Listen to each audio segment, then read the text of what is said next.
नमस्कार दोस्तों, स्वागत है आप सभी का हमारे YouTube चैनल पर। तो आज हम बात करेंगे डीएलएड प्रथम सेमेस्टर 2025 हिंदी टेस्ट पेपर 2 मई 2025। हिंदी का आपका क्वेश्चन पेपर 25 नंबर का आएगा। 1 घंटे का समय मिलेगा। सभी प्रश्न अनिवार्य है। एक बात याद रखिएगा, हिंदी दोस्तों जितना देखने में आसान होता है रियल में उतना आसान नहीं आता। 25 नंबर के क्वेश्चन पेपर में, ठीक है, 12 से लेकर 16 नंबर के बीच में मान के चलिए 70% छात्र अटकते हैं। ठीक है, इससे ज्यादा नंबर नहीं ला पाते, बस पास हो जाते हैं, अलग बात है। और कुछ बच्चों की किस्मत खराब रहती है तो वो बच्चे पास भी नहीं हो पाते।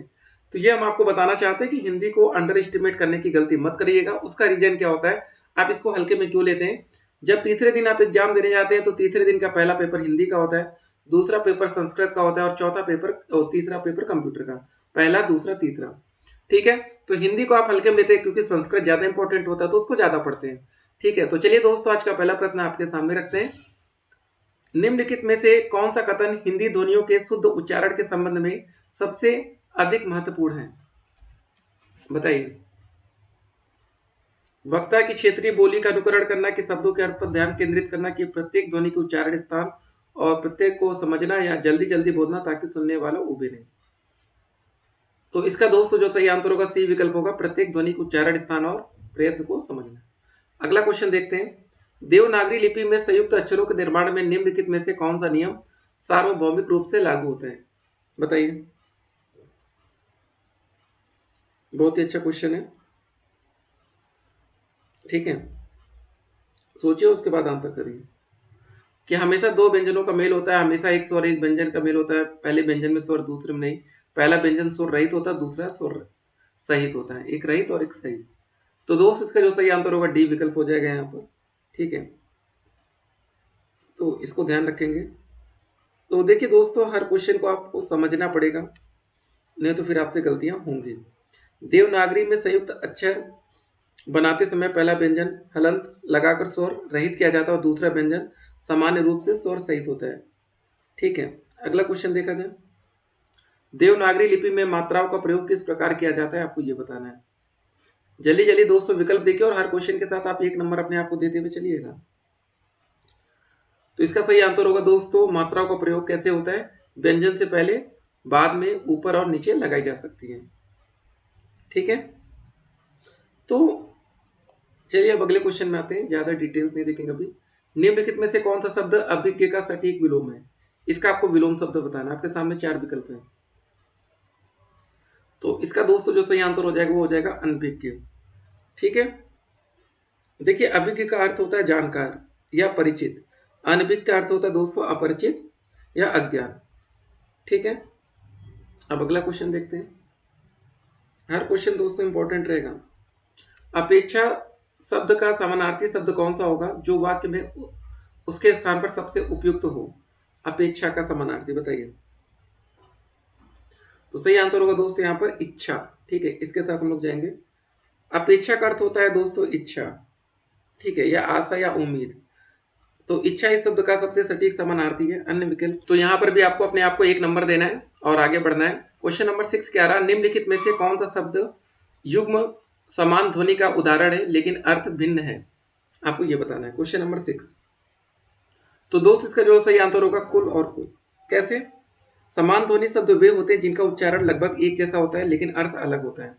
दोस्तों जैसे हमारा ये पहला कुल है ना, इसका दोस्तों जो अर्थ होता है सब होता है। ठीक है, और दूसरा दोस्तों जो कुल होता है, ठीक है, इसका अर्थ होता है किनारा। दोनों एकदम अलग हो गए ना, किनारा।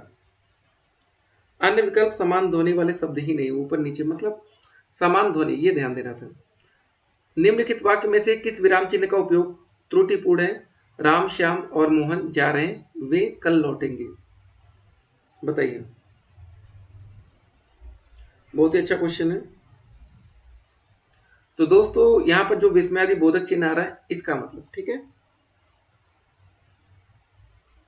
ठीक है, जैसे यहाँ पर लिखा है ना, राम, श्याम और मोहन जा रहे हैं, और जा रहे हैं के बाद ये ऐसे विस्मयादि बोधक लगा है, तो ये त्रुटिपूर्ण है। तो ऐसे क्वेश्चन भी पेपर में आते हैं। ठीक है, जबकि एक सामान्य कथन है तो इसमें विस्मयादि बोधक चिन्ह आ गया, इसका प्रयोग अनुचित है। यहाँ पर पूर्ण विराम का प्रयोग होना चाहिए, अन्य विराम चिन्ह का नहीं। अगला क्वेश्चन आता है, उसने कहा मैं कल जाऊंगा, इस वाक्य में उद्धरण चिन्ह का प्रयोग किस प्रकार किया जाना चाहिए, आपको ये बताना है। तो देखिए दोस्तों, इसका जो सही आंसर होगा ये होगा यहाँ पर, देखिए बी विकल्प, उसने कहा मैं कल जाऊंगा। ठीक है, विस्तृत इसका उत्तर आप समझिए। उद्धरण चिन्ह का प्रयोग किसी के द्वारा कहे गए कथन को जो का त्यों प्रस्तुत करने के लिए किया जाता है। यहाँ बाहरी उद्धरण चिन्ह पूरे कथन को घेरते हैं और आंतरिक उद्धरण चिन्ह वक्ता के शब्दों को घेरते हैं। ठीक है, अगला क्वेश्चन देखिए। लेखन शिक्षण की अनुलेख विधि में निम्नलिखित में से कौन सा कार्य शामिल है, बताइए जल्दी से। सही आंसर होगा देख कर लिखना। ठीक है, अनुलेख में छात्र किसी लिखे हुए पाठ को देखकर लिखते हैं। यह विधि लेखन की गति, अक्षर विन्यास और लेखन शैली को सुधारने में मदद करती है। सुलेख क्या होगा दोस्तों? सुलेख का अभ्यास करते समय निम्नलिखित में से किस बात पर सबसे अधिक ध्यान देना चाहिए, बताइए। गति पर की शुद्धता और सुंदरता, मात्रा, पृष्ठ की संख्या। सही आंसर होगा शुद्धता और सुंदरता। अगला क्वेश्चन देखिए। लिखते समय शिरोरेखा का क्या महत्व होता है? देखिए दोस्तों, अक्षरों को सजाना, जोड़ना, पहचानना या अक्षरों को सुंदर बनाना। इसका सही आंसर होगा अक्षरों को एक साथ जोड़ना। अगर आपने ये बोला 1 नंबर तुरंत दीजिए अपने आप को। शिरोरेखा देवनागरी लिपि में अक्षरों के ऊपर खींची जाने वाली रेखा है। यह अक्षरों को एक साथ जोड़ती है और शब्दों को एक इकाई के रूप में दर्शाती है। अब दोस्तों क्वेश्चन नंबर 12 पेपर में आपके लघु उत्तरीय यहाँ से शुरू हो जाते हैं। तो इसके बाद इस क्वेश्चन से आप अपने आप को 2-2 नंबर दीजिएगा। लेखन कौशल विकसित करने में श्रुत लेख का क्या लाभ होता है, बताइए। गति बढ़ जाती है कि सुनकर लिखने की क्षमता बढ़ती है कि वर्तनी सुधरती है कि कल्पना शक्ति। सही आंसर होगा दोस्तों सुनकर लिखने की क्षमता बढ़ती है। लेखन में अक्षरों की सुडौलता से क्या तात्पर्य है, ये आपको बताना।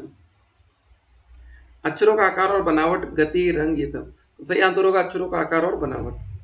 लेखन में उचित या नमूने का क्या महत्व होता है? छात्रों को नकल करने के लिए देना या छात्रों को सुंदर लेखन का आदर्श प्रदान करना। तो सही आंसर होगा छात्रों को सुंदर लेखन का आदर्श प्रदान करना। ठीक है, अगला क्वेश्चन आता है। लेखन में आंखों से कागज की दूरी का क्या महत्व होता है, आपको ये बताना। ठीक है, तो इसका सही आंसर होगा थकान कम करना और आंखों को स्वस्थ रखना। ये आपका सही आंसर है। 2 नंबर दीजिएगा अगर सही बताया आपने। 14 में भी सही बताया, 2 नंबर दीजिए। 16 नंबर क्वेश्चन। लेखन में कलम पकड़ने की विधि का क्या प्रभाव पड़ता है? लेखन की गति और स्पष्टता पर, लेखन के रंग पर, लेखन की कीमत पर या कागज पर। सही आंसर होगा लेखन की गति और स्पष्टता पर। 2 नंबर दीजिए, आगे बढ़िए। निम्नलिखित में से कौन सा लेखन शिक्षण का एक महत्वपूर्ण सिद्धांत है? केवल अभ्यास पर जोर देना है, छात्रों को स्वतंत्र रूप से लिखने देना है, छात्रों को लगातार डांटना है। डांटना तो बिल्कुल नहीं होगा। छात्रों को रचनात्मक लेखन के लिए प्रोत्साहित करना है। याद रखिएगा दोस्तों, ऐसे क्वेश्चन पेपर में आते हैं और आपको फंसाते हैं। ठीक है, तो सही आंसर बताइए जल्दी से क्या होगा आप लोग। तो दोस्तों यहाँ पर जो सही आंसर होगा, छात्रों को रचनात्मक लेखन के लिए प्रोत्साहित करना। देखिए मोटिवेशन शब्द जहां पर दिख जाए आपको, ठीक है, वो विकल्प का सबसे सही आंसर में से एक होता है। ध्यान दीजिएगा तुक्का मारने वाले छात्र। निम्नलिखित में से कौन सा अभ्यास लेखन कौशल को सुधारने में सबसे कम प्रभावी? याद रखिएगा यहाँ पर क्या लिखा है, कम। कम की बात है, सबसे प्रभावी नहीं पूछा गया, कम। सुलेख, अनुलेख, श्रुतलेख, ये सब तो अच्छी चीजें हैं, लेकिन सबसे कम में केवल पाठ्य पुस्तक पढ़ना। ठीक है, तो इसके लिए भी 2 नंबर दीजिए, यहाँ पर भी 2 नंबर दीजिएगा। टोटल दोस्तों 25 नंबर का क्वेश्चन पेपर हो गया। कितने नंबर आए आप लोग अपने आप को कैलकुलेट करिएगा। 25 में से ध्यान दीजिएगा 20 प्लस नंबर लाने वाले छात्रों की संख्या कम रहती है हिंदी में। पता नहीं ऐसा क्यों होता, लेकिन आप लोग कोशिश करिएगा और आपकी हिंदी सीटेट में भी काम आएगी, यूपी टेट में भी काम आएगी, टीचर वैकेंसी में भी काम आएगी। ठीक है, चलिए। और अगर आप हमारा पेड कोर्स लेना चाहते हो तो नंबर लिख लीजिएगा 8738079216। फिर मिलते हैं। स्टे कनेक्टेड, आपका दिन शुभ हो।